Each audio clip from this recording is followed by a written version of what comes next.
The Titans 34-17. Deshaun Watson had 3 touchdowns, including 2 TD passes to new Texan Demaryius Thomas. And Houston's defense stepped up with 6 sacks. Right now, the Texans have the same record as the Patriots at 8-3, 1 game behind the Chiefs for the best record in the AFC. So, Shannon, how far can these Texans go? Skip, I really believe they can beat everybody in the AFC, with the exception of Kansas City. A lot's going to be predicated where that game's played. New England has the tiebreaker over them because they beat them the first game of the season. So if they end with the same record, obviously the New England Patriots would win that head-to-head matchup, and you'd have to go to New England. Could they beat Pittsburgh? Yes. Could they beat New England? Yes. San Diego? Yes. Because I think the thing is, Skip, I believe they can score because all those teams can score, but I don't think any of those teams can really score like Kansas City. And the question is, if you take the Texans outside of that building, fast turf, controlled environment, are they still going to be able to generate that same pass rush, Skip, in the cold? Because we know one thing, it's going to be cold in Kansas City in January. It'll be cold in New England in January. It'll be cold in Pittsburgh in January. And for the most part, they're going to probably have to go on the road, at least to New England in Kansas City. But the way they rush the passer, Skip, with J.J. Watt is healthy. Jadeveon Clowney, they line him up all over the field. They'll let him be off the ball. He'll hit the A, the B. He'll come around the edge to do a lot of twisting with him. Went merciless. And then all of a sudden, they got a D tackle who had no sacks coming into the game. Now he has 2.5. Christian Covington. Yep. They ran the ball with Blue and Lamar Miller. The question is, Skip, and he's done a better job this year than he had last year. He's taking care of the football. That's Deshaun Watson. Now, he had this problem in college, which is turning the ball over. And they've done a better job of him. Like, look, everything doesn't have to be a big play. If we manage the turnovers, we have the type of defense that'll keep us in every ball game, and then maybe you can win it for us in the end. But, Skip, I believe at the bare minimum, they should be able to reach the AFC Championship game.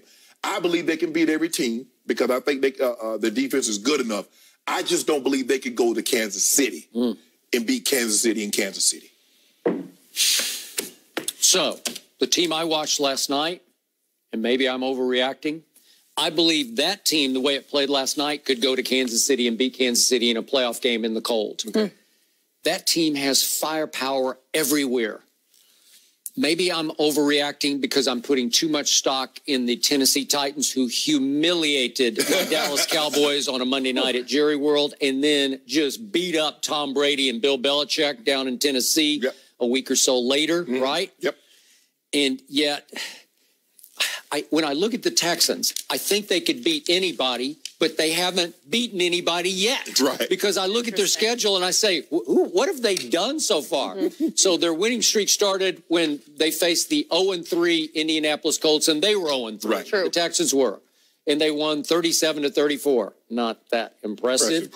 And then my Cowboys, they slugged it out with them, and it took overtime. And they slugged it out, and finally they made one. Hopkins made one play thanks to Deshaun, and it wound up in overtime, 19-16.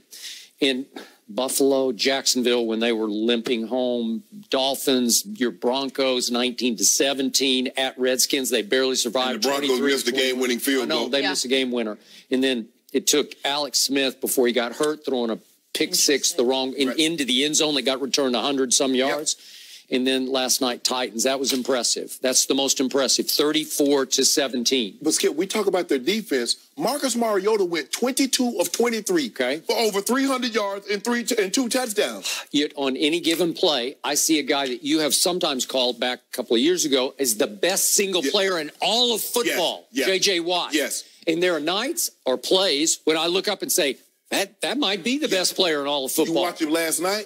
But when does he get cranked? He got cranked last night, maybe because of the passing of their owner, God rest his soul. But it seemed like J.J. was emotionally cranked up.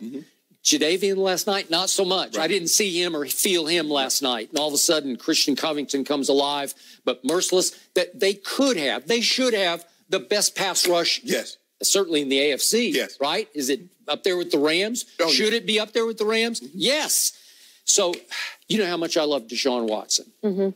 He looked as good last night as I've ever seen him look in pro football. And we know what he did to St. Nick's defense twice, right? Yep. In those 2 national championship games. He is clutch. He is a big game, big stage, big play maker.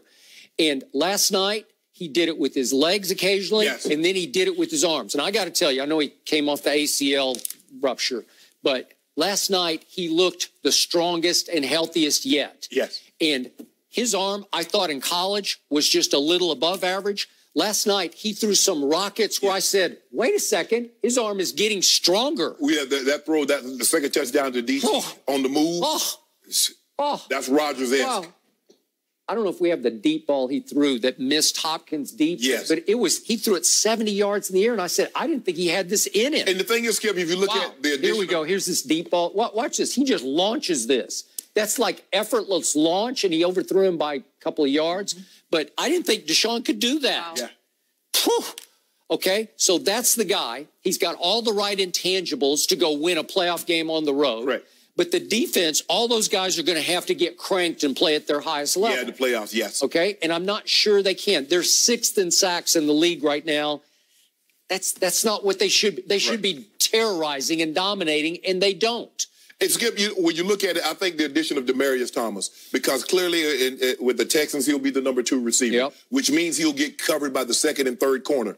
He should have a Fields Day because DeAndre Hopkins is still going to garner all the attention. And you see it's paid immediate dividends. But I tell you what, if you let him run the ball 34 times for 281 yards, Skip, there's no one going to beat him. No one's because they're going to be able to control the clock. This game shifted, Skip. It was 4th and 1. They stopped the Titans, and then the next play, Lamar Miller hit his head on the from Vanderbilt University, by the way. The tight end? Cunningham. No, the guy who stoned him. Skip, that wasn't necessary. Yes, it was. No, it wasn't. I know you did. Way to go, Vanderbilt. Bowl bound again.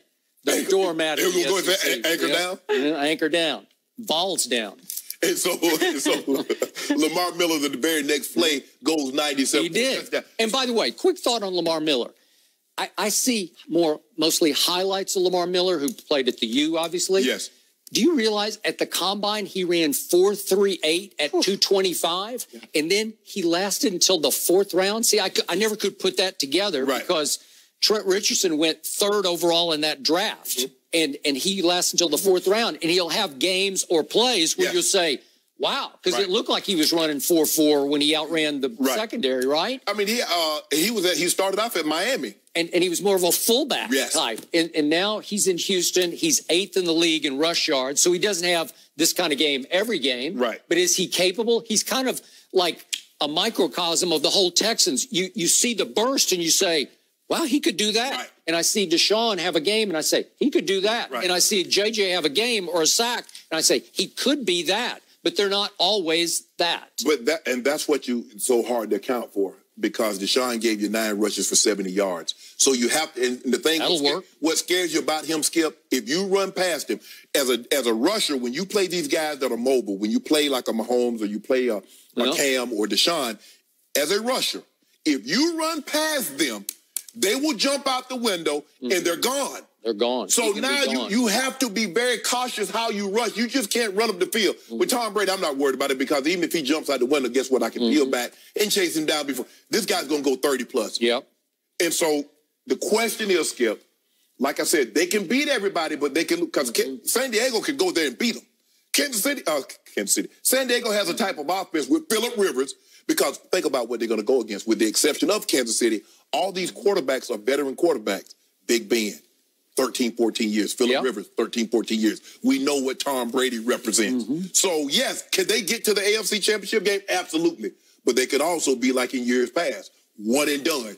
You get the right matchup on the wrong day. I agree, but this doesn't feel like a one and done. This doesn't feel like your father's Texans. Well, they don't have Brian Hoyer. Okay. They don't have Case Keenum, Yates or one of those guys. But they do still have the same head coach, Bill O'Brien, and I don't love him, and I'm not sure I trust him. But if he sort of stays out of Deshaun's way and lets Deshaun play make for him, that'll work. It'd be very interesting, Skip, if they get the New England Patriots. Because, you know, the Patriots haven't won a road playoff games since 2007 when they beat San Diego. Well, they've lost their last 3 Bill O'Brien's had all kinds of trouble winning playoff games at New England or winning games in general. Yeah, well, the last place you want to go is New England in the playoffs. Yep. Because they don't that would lose. Be a problem. They don't lose very often. And a team that to beat them, you have to bludgeon them with your defense. Yep. If you look at the teams that have had success, the Baltimore Ravens is really the team that comes to mind. Yep. And they play defense. They do. They hit you in the mouth. Now, they have a type defense that can do that. They do. But the question is... by the way, Honey Badger is flying around. He can cover the slot, and he can do a number on your tight end. He can. On your tight end, he can do it. Yes. So that's the question, Skip. But when that temperature gets down to 10, 15 degrees, are you still going to want to put your hand in that dirt and come up? I don't know. Not sure. This team is the X factor in an AFC playoffs that are the most fascinating I can remember in years. It's loaded. Where it's loaded with X factors. Like, what are they going to do? Because in years past, when you get to the AFC, it's New England and everybody else. Right. Now it's not like that because we're talking about other. Okay, San Diego can do some damage. We know with the Steelers because they have a high-flying offense. Kansas City, but you can't count the Patriots. In years past, the Texans and the Bengals were just fodder, right? Yeah, you know they're going to be just first-round fodder, one and done. Yeah. Or unless they played each other, then somebody had to win and go for it. Correct. Right? Yep. It's interesting you mention the Texans and who they've beat, but first